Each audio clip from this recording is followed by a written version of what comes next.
आकाशवाणी मुंबई.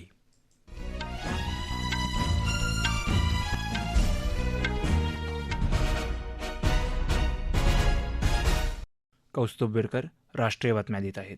ठळक बातम्या. आगामी लोकसभा निवडणुकींमध्ये देशातील जनता सर्व बंधनं झुगारून भारतीय जनता पक्षाला समर्थन देईल, असं प्रधानमंत्री नरेंद्र मोदी यांचं प्रतिपादन. तिन्ही संरक्षण दलातील महिला सैनिकांच्या मातृत्व, बालसंगोपन आणि बालदत्तक रजेचे नियम समान पातळीवर आणण्याच्या प्रस्तावाला संरक्षण मंत्री राजनाथ सिंग यांची मंजुरी. महाराष्ट्रातल्या 2359 ग्रामपंचायतींसाठी मतदानाला आज सकाळपासून सुरुवात.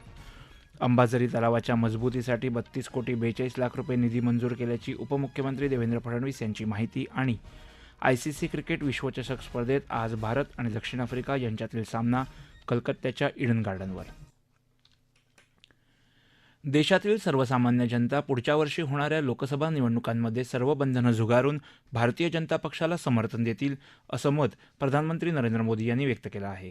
ते काल एका वृत्तपत्रानं आयोजित केलेल्या लीडरशिप समिटमध्ये बोलत होते.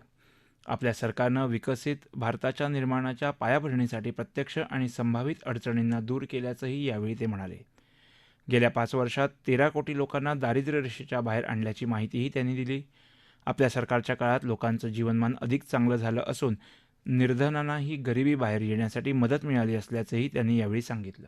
2014 पासून देशानं अनेक अडचणी पार केल्या असून 10 वर्षापूर्वीच्या तुलनेत आज आयकरदात्यांची संख्या चौपट झाल्याचंही त्यांनी सांगितलं. आपल्या तिसऱ्या कार्यकाळात देश जगातील तिसरी मोठी अर्थव्यवस्था होईल, असंही ते म्हणाले. जनतेचा आशीर्वाद हा फार महत्त्वाचा असून जनतेचा भाजपावर विश्वास आहे, असं प्रधानमंत्री नरेंद्र मोदी यांनी म्हटलं आहे. ते आज मध्य प्रदेशातल्या सिवनी इथं भाजपच्या प्रचारासाठी आयोजित सार्वजनिक सभेत बोलत होते.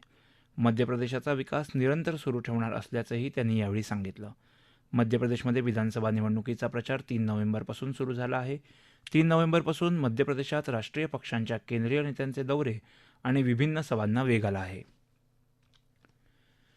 शनिवारी मध्य गाझामधील अल मागाझी कॅम्पवर इस्रायलनं केलेल्या हल्ल्यात 30हून अधिक लोक मारले गेले असल्याचं हमासच्या आरोग्य मंत्रालयानं इस्रायलशी चालू असलेल्या युद्धादरम्यान सांगितलं. मंत्रालयाचे प्रवक्ते अशरफ अल कुद्रा यांनी सांगितलं की इस्रायली हल्ल्यामुळे झालेल्या नरसंहारानंतर 30हून अधिक मृतांना अल अकुझह शहीद रुग्णालयात आणण्यात आलं आहे. नेपाळमध्ये शुक्रवारी रात्री झालेल्या भूकंपात मृत्युमुखी पडलेल्यांची संख्या 157 वर पोहोचली आहे. अजूनही बरेच जण कोसळलेल्या इमारतींच्या ढिगाऱ्याखाली अडकले असल्यानं मृतांची संख्या वाढण्याची शक्यता आहे. नेपाळमधल्या जाजरकोट जिल्ह्यात हा भूकंप झाला. या भागात मदत आणि बचावकार्य सुरू आहे.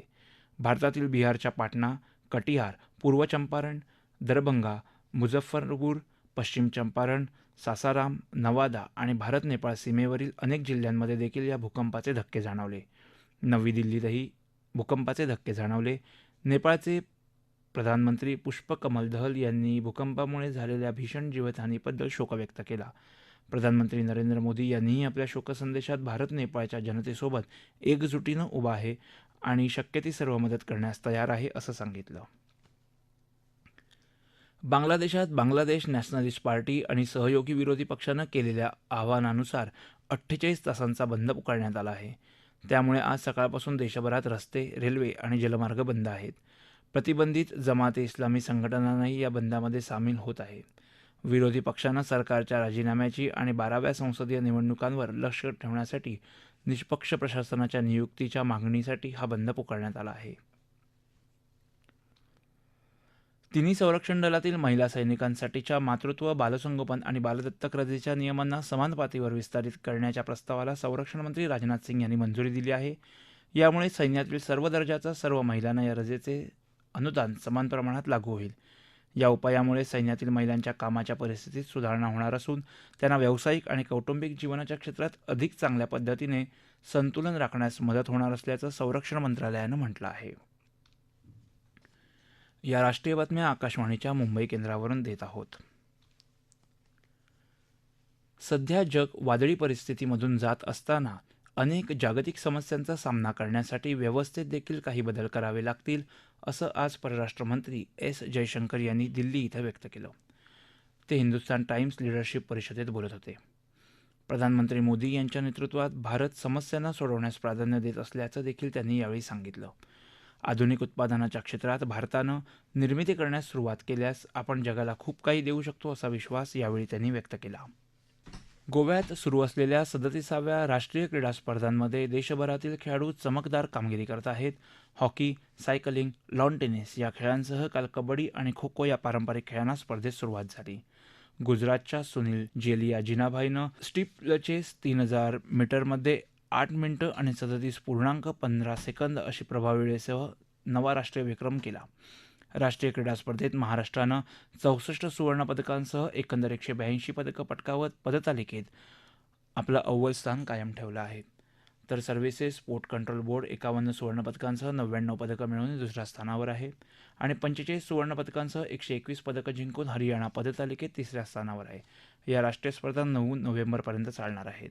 महाराष्ट्रातल्या 2359 ग्रामपंचायतींसाठी त्याचबरोबर 2950 रिक्त जागा आणि 130 सरपंच पदांसाठीच्या मतदानाला सकाळपासून सुरुवात झाली.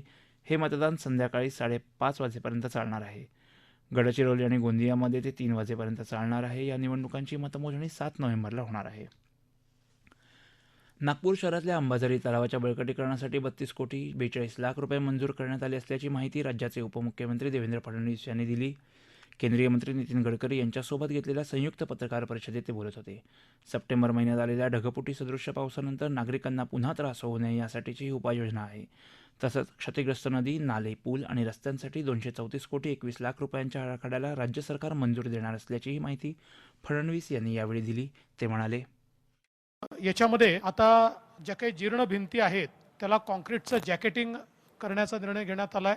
खालच्या बाजूला आरसीसी रिटेनिंग वॉल ही तयार करण्यात येणार आहे आणि त्याच्या सुरक्षिततेच्या दृष्टीने जवळपास 21 कोटी रुपयाच्या प्रस्तावाला पाटबंधारे विभागाच्या माध्यमातून हे काम केलं जाणार आहे. त्याला पाटबंधारे विभागाने मान्यता दिली आहे आणि पाटबंधारे विभागच हे काम करेल. जे काही माती धरण आहे त्याचं क्रॉस सेक्शन दुरुस्ती आणि दगडी पिचिंगची कामं करण्यात येणार आहे. तसंच जायकाच्या मदतीने 2400 कोटींचा नाग नदीचा प्रकल्प मंजूर झाला असून यात 3 विधानसभा मतदारसंघ समाविष्ट असून त्यात उर्वरित 3 मतदारसंघ समाविष्ट करण्यात येणार असल्याची माहिती केंद्रीय मंत्री नितीन गडकरी यांनी दिली. तर अंबाझरीतलं पाणी त्या SRP कॅम्पमध्ये शुद्ध करून ते पाणी अजून काही भागामध्ये देता येईल वापरण्याकरता, त्याच्यावर एक चर्चा सुरू आहे. तर यामध्ये ठिकठिकाणी जो प्रवाह अडत होता त्याच्यामध्ये जे पुलांचे डिझाईन्स आहेत ते नवीन करण्यात येतील. दुसरी गोष्ट आपल्या या नाग नदीला खोलीकरण करू. दुसरं 2400 कोटी रुपयाचा नाग नदीचा प्रकल्प जायका बरोबर मंजूर झालेला आहे. कांद्याचे वाढते दर नियंत्रणात ठेवण्यासाठी केंद्र सरकारनं 25 रुपये किलो दरानं कांद्याची किरकोळ विक्री सुरू केली आहे. खरीपाचा कांदा यायला उशीर झाल्यानं गेल्या काही दिवसांपासून कांद्याचे दर चढे राहिले आहेत. त्यामुळे कांद्याचे दर आटोक्यात आणण्यासाठी केंद्र सरकारनं 29 ऑक्टोबरपासून कांद्याचं किमान निर्यात मूल्य $800 करणं, राखीव साठ्यामध्ये 2 लाख टन कांद्याची भर घालणं इत्यादी उपाय केले आहेत. आता केंद्रीय ग्राहक व्यवहार विभागानं NCCF संचालित किरकोळ विक्री दुकानं आणि मोबाईल व्हॅन, नाफेड, केंद्रीय भंडार आणि राज्य नियंत्रित सहकारी संस्थांच्या माध्यमातून 25 रुपये किलो दरानं कांद्याची विक्री सुरू केली आहे. क्रिकेट. ICC क्रिकेट विश्वचषक स्पर्धेत आज भारत आणि दक्षिण आफ्रिका यांच्यातील सामना कोलकात्याच्या ईडन गार्डनवर दुपारी 2 वाजता सुरू होणार आहे. भारतानं नाणेफेक जिंकून प्रथम फलंदाजी करायचा निर्णय घेतला आहे. आत्तापर्यंतचे सर्व सामने जिंकून भारत गुणतालिकेत अव्वल स्थानावर आहे.